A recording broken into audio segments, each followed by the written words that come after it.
Welcome to Tenor Tech, where I solve the problems you didn't even know you had. You start by preparing the phone so the app can change GPS. Open Settings, tap About Phone and tap Build number 7 times to enable developer options.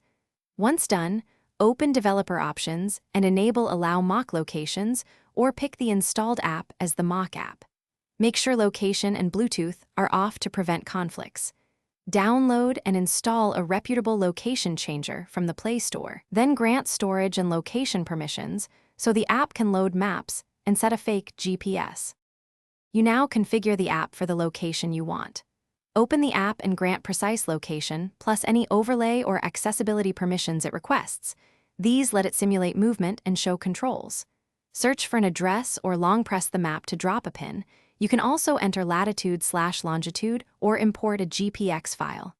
Once the point is set, choose mode: stationary, route simulation, or joystick control. Then set speed and pause intervals so movements look natural and avoid detection. You finish by starting the simulation and verifying it works in the target app. Tap Start or enable GPS spoofing, then open Google Maps or the app you want to affect to confirm the reported location. If it fails, reboot the device, reopen developer options to reselect the mock app, and clear the location changer cache. Make sure Play Services is updated.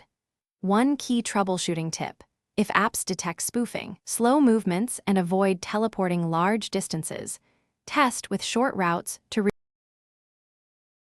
Thanks for watching. Subscribe to keep your life in tune.